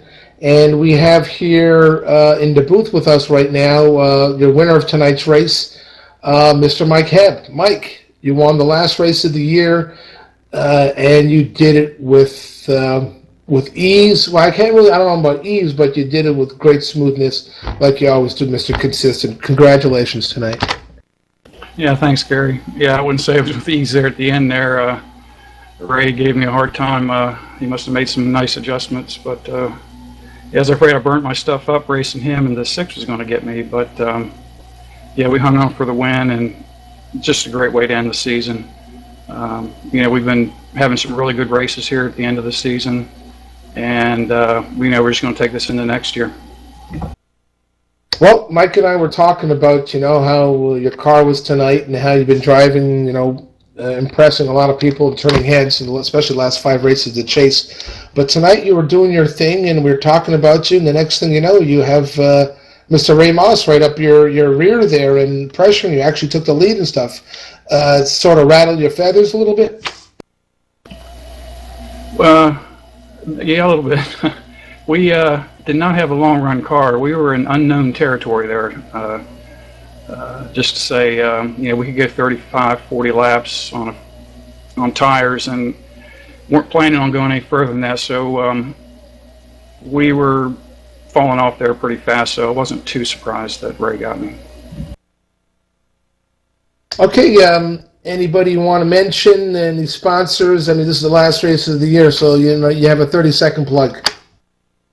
Yeah, I want to thank my sponsor, Database Marketing, and also like to thank Hostile Contact for sponsoring the chase races. And big thanks to Stock Car Evolution and ESRL. Good job there, Mr. Mike Hebb. Congratulations on the win tonight. Well deserved, and we'll see you in February. All right, thank you. Also with us in the booth here is second place finisher, Mr. Ray Moss, but I think Mike has a couple questions for you, Ray. Good job on second tonight. Actually, Ray finished third tonight, Gary. Oh, sorry, wrong guy. But I got Dan Mueller down here in the pits. He had to run grab a cold one from the fridge, so he wasn't able to make it up to the booth. Dan, you had a good run tonight. We were bragging about you before the race. You are our teammate as well. How'd your car feel tonight? It actually wasn't too bad. It was a long setup that we put in there. I made a few adjustments throughout the race just to help me get off the corner.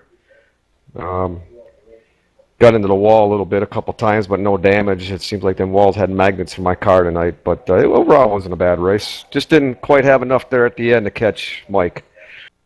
Well, I bet it felt good to finally have a race where you didn't get caught up in anything. You've had that bad luck where you've been running good and just get caught up in something. So congratulations on getting a finishing spot that you deserved for a change.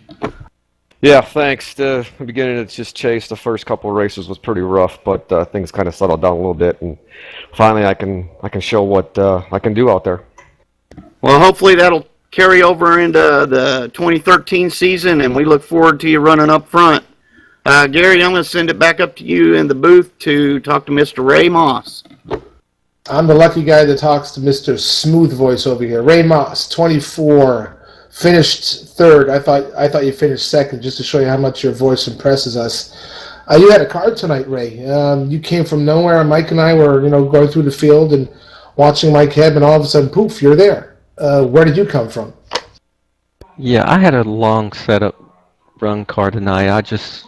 On the sprint, I needed 25 laps before I could get up and go. But let me give a shout out to Mike Hebb. He ran a great race tonight. He had the car to beat, and nothing I could do with him at the end. And, if we had another 15 laps, probably could have got him. And Dan Mueller finished second. Both are excellent guys, class of the field, and great guys to have in our league. And let me give a shout out to Hostile Contact for hosting our races and providing us with some online presence. It's great to have them on board, and I hope they come back next year for more races. Ray, the Chase Series had its ups and downs, and overall, how did you like your performance? Obviously everybody wants to win the championship. There's always next year, but looking, even though it's fresh right off of tonight's race, looking at what just happened this year, what do you got for us next year?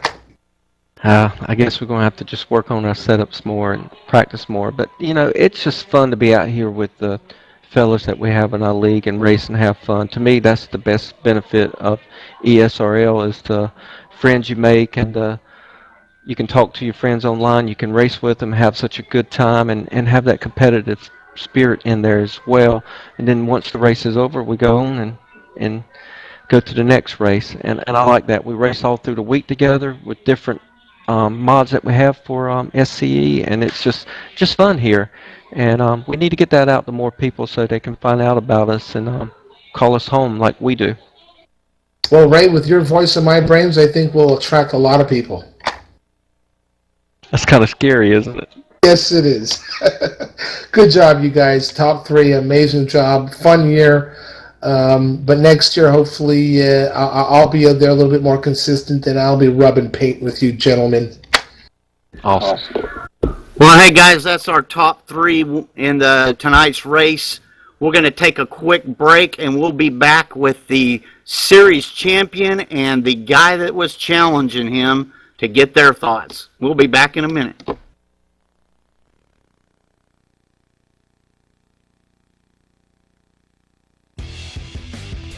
Hey dude, are you ready to rock and roll? If that's cool, then you need to do it over at HD Radio Network. HD Radio Network, 4 stations broadcasting 24/7 with everything from metal favorites to the 80s classic rock like legendary Leonard Skinner, No, I got one right here. Orchestra, Foreigner, and bone-rattling, skull-crushing rock and roll on hard-driving radio. Bear Factory, Stone Temple Pilots, Def Leppard, and a whole lot more. HDRadionetwork.com. Take your pick and rock your brains out, dude.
congratulations to the number 61 Warren Peed on a 2012 championship. Congratulations, Warren.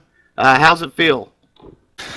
Oh, thanks, Mike. Great relief. It's been a year of hard racing. Thanks to you guys for putting on the series once again, and of course to Elite Series sponsor Hostile Contact. And last but not least, this great crew we have here that's televising our races. Thanks, guys.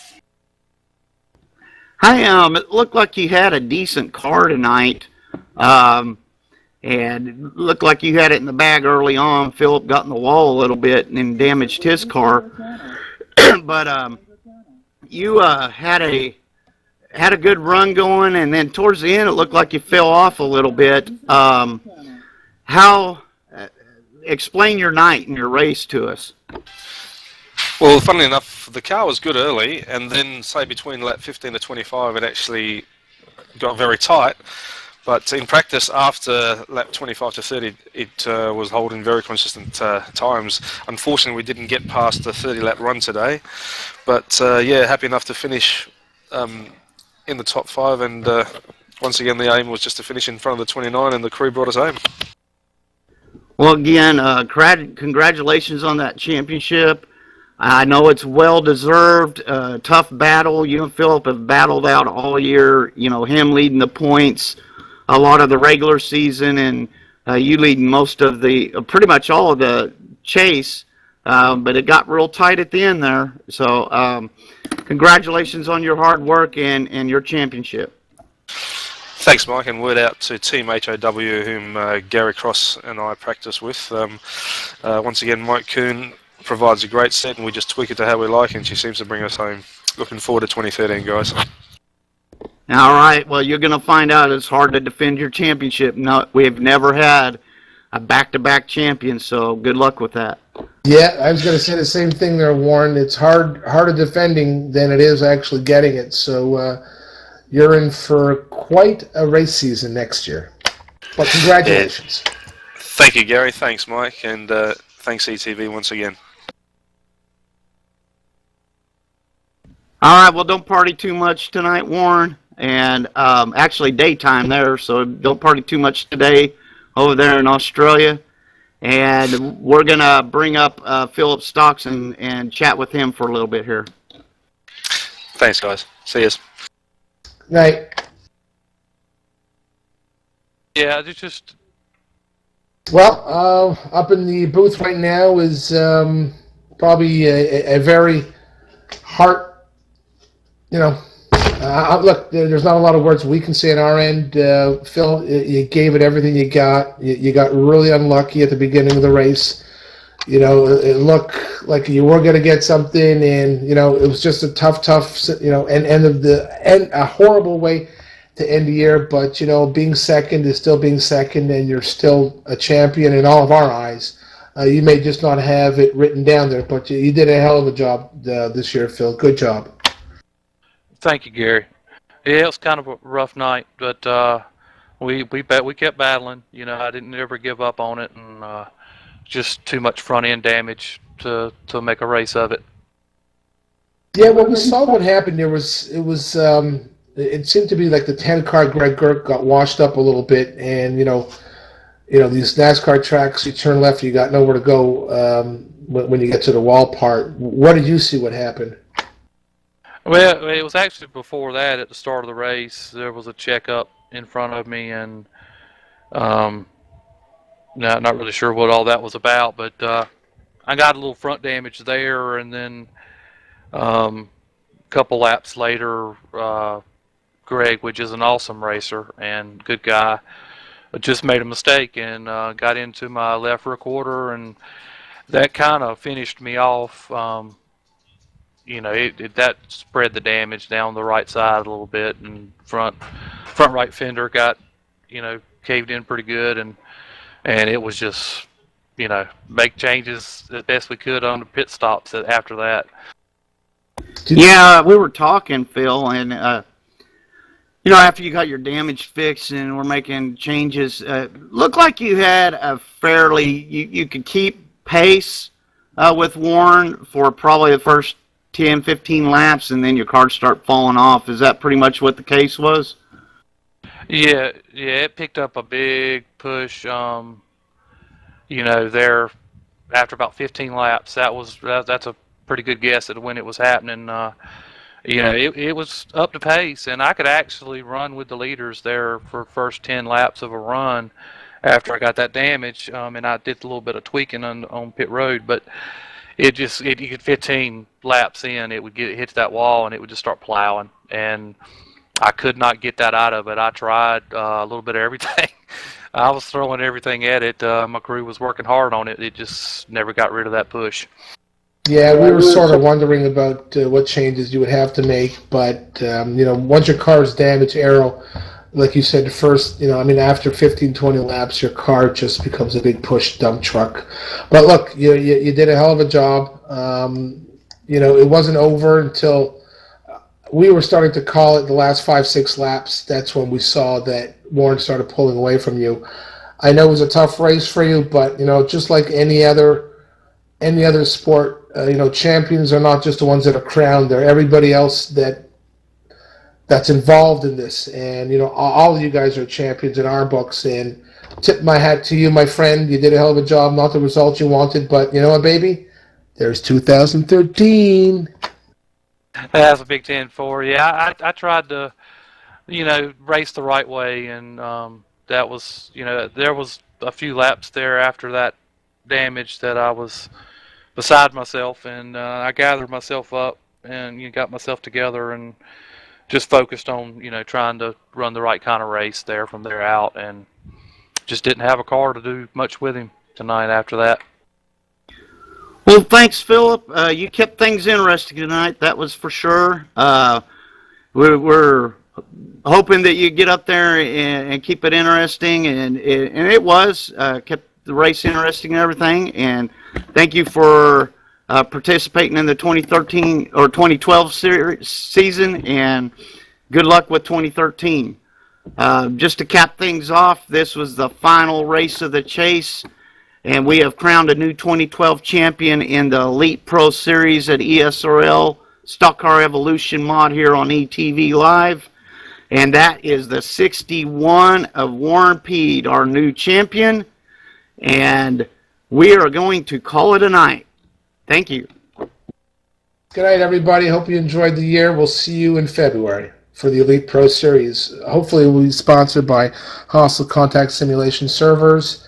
And like Mike said, we want to thank everybody at SCE, ESRL, ETV Live, and see you next year.